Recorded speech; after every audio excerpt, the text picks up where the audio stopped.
Welcome to Edinburgh, home of the world's greatest arts festival. In today's show, we're going to bring you our top picks from the place that brought the world some of its most loved stars.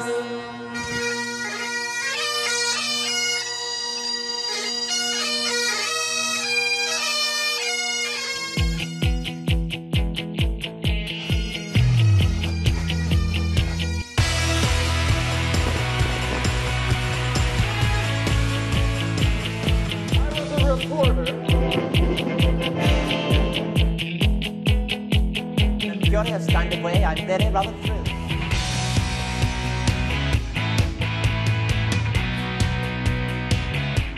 Mastermind. Every year, Edinburgh throbs with the joy of art and culture. From films and books to comedy and theatre, there are 6 festivals taking place in Scotland's glorious capital. Let's start with a tour of the city. Standing higher than any of the festival's stars is Edinburgh Castle, a powerful symbol of the city. Perched on an extinct volcano, it's Scotland's most visited attraction. What other capital city in the world has in the centre of the city a huge massive rocky outcrop with an ancient castle on top of it? And it's been a castle here, of fortifications here, for at least 3,000 years. It's been a military garrison. In the past, it's been a royal residence. The castle's heritage spills out of its gates onto the Royal Mile, Edinburgh's oldest street. Right, darling, fancy seeing a show tonight? 4 new fairy tales told to the darkness, all new writing by Atlas Theatre. We love to see you there, darling, all right? Brimming with energy, creativity and complete randomness, the famous road is at the heart of the festival. Take a different turn, though, and you could end up here, deep in the dark depths of the city's bowels, where spooky tour guides remind us of Edinburgh's history. Edinburgh's streets have a dark, dark history dating back thousands of years, a legend so strong they still gather people from around the world today, from torturers like myself to murderers like Burke and Hare, grave robbers and the ghosts of Mary King's Close. Well, it might be known for its spooky history, but Edinburgh is also famous for another tradition, men in skirts. Let's go and find out some more. Mainly worn for special occasions, the kilt is Scotland's national dress. It has a proud history, traced back to the 16th century. The kilt dates back several hundred years at least. At that point, it was more of a big piece of cloth that you wrapped round you, and you slept in it and did everything in it. And then in the last few hundred years, it was split into a shorter one with more pleats and a plaid on the top, just like this gentleman is here. And what about underneath? What does he wear? Ah, no, that's the secret. I'm not telling you. You don't get to find that out. Let's be honest, it's probably one of those things that's better left a mystery.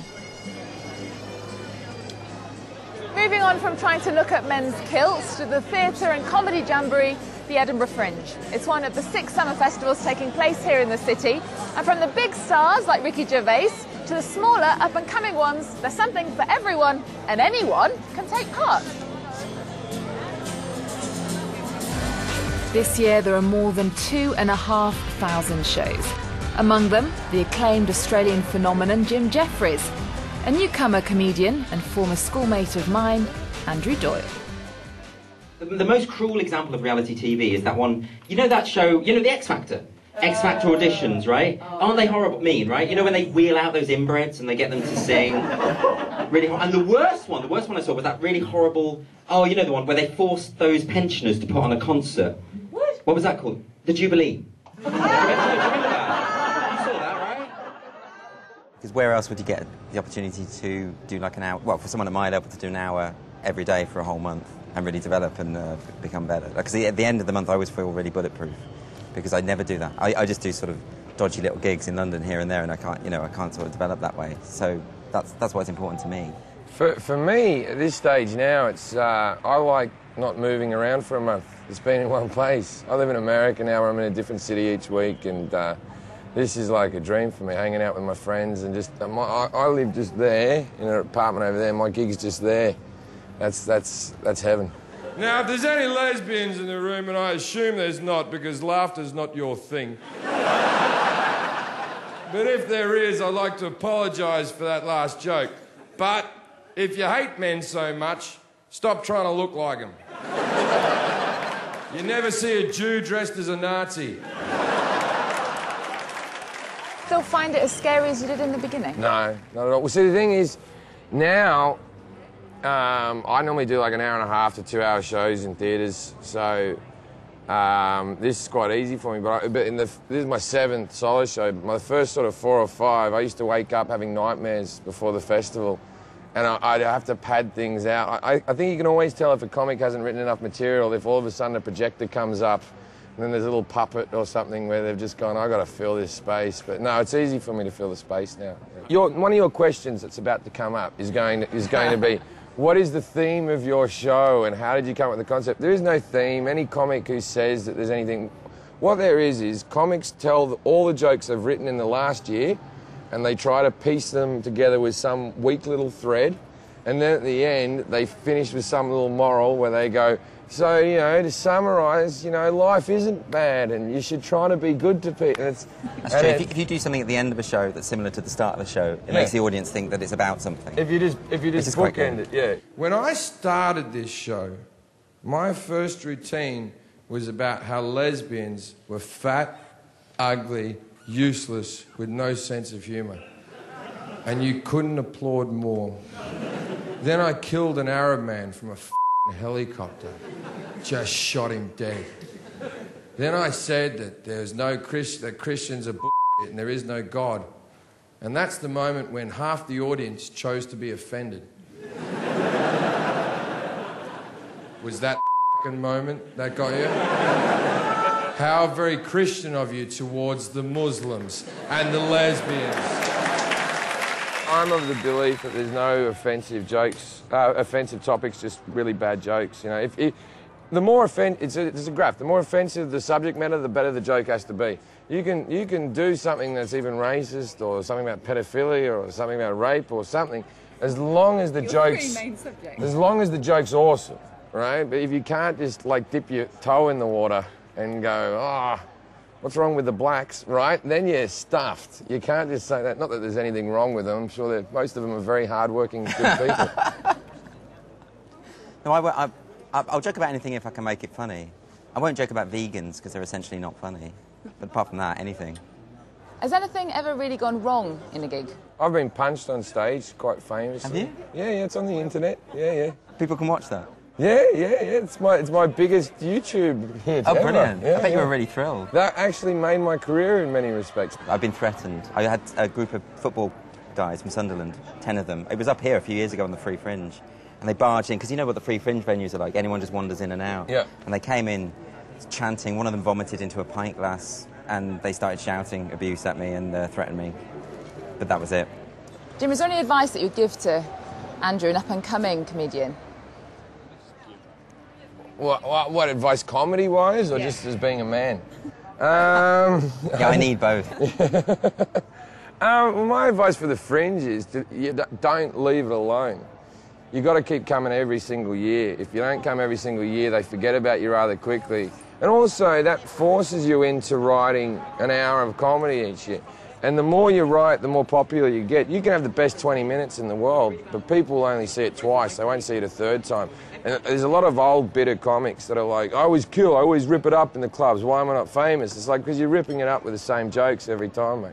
Which is entertaining, but not entertaining. You will never build a fan base.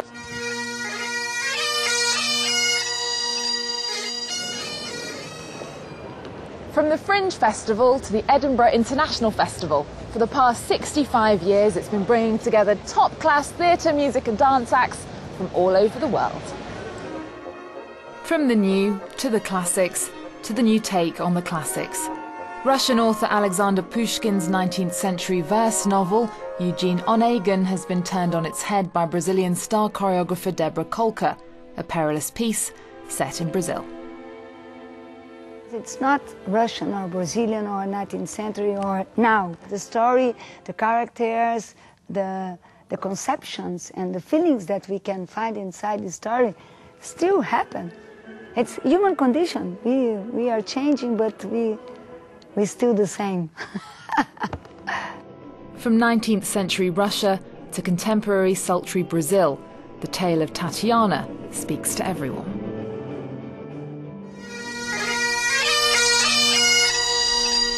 Ian McEwan, Seamus Heaney and Gordon Brown are among the names appearing at this year's International Book Festival in Edinburgh.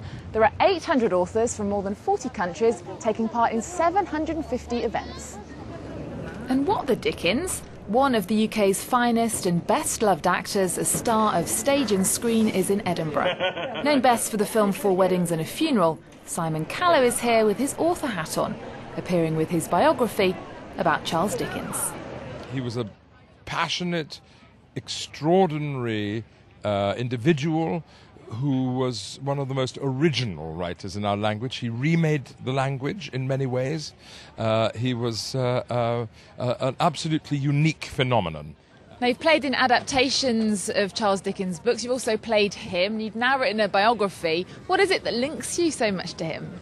There's something extremely passionate about Dickens, something driven and compassionate about him, something in him which makes him become the spokesperson for the disadvantaged that immensely appeals to me.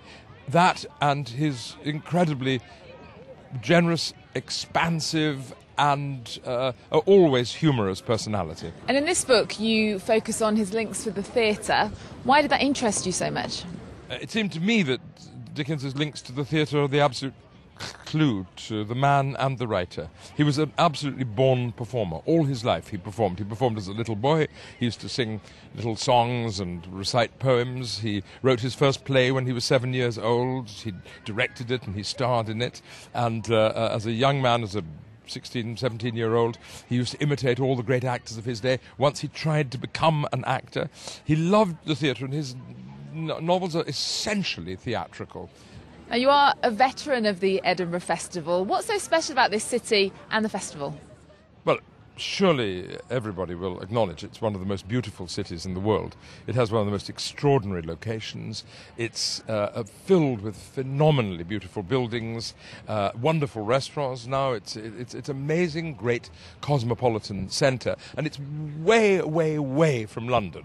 Is a great point in its favour. It's a sort of foreign capital in a way, which happens to speak English rather wonderfully well. There are thousands of events, so much to choose from. It's pretty hungry work. Time now for a traditional snack in Scotland's Restaurant of the Year. And on the menu, a concoction of sheep's innards, onion, oatmeal and spices, all wrapped up in a sheep's stomach. Well, it doesn't look very appetising. What? You're joking? This is absolutely amazing. This is the beginning of one of Scotland's greatest dishes. This is haggis. It's really simple. We've just boiled up the sheep's pluck, which is the liver, the heart. Just pop those into a food processor, into a mixing bowl, to which we'll then add some lovely Boonhaven whiskey, a little bit of mince, a little bit of mixed herbs, ground coriander. I believe that the haggis came about by need of necessity, really. When the chieftain or the laird of the land slaughtered an animal for meat, the workers were allowed to keep the offal, and so they were already very well low paid. So I think that they then invented this dish and created it.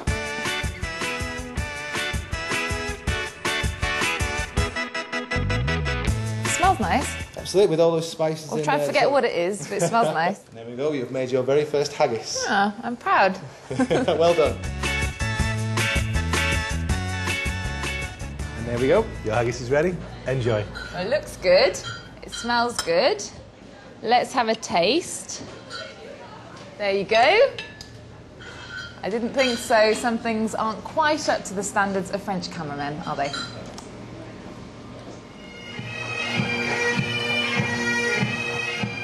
And there you have it. We're going to leave you with Edinburgh's spectacular military tattoo, the annual celebration of military music. Thanks for joining us, and as they say here, farewell and haste ye back soon.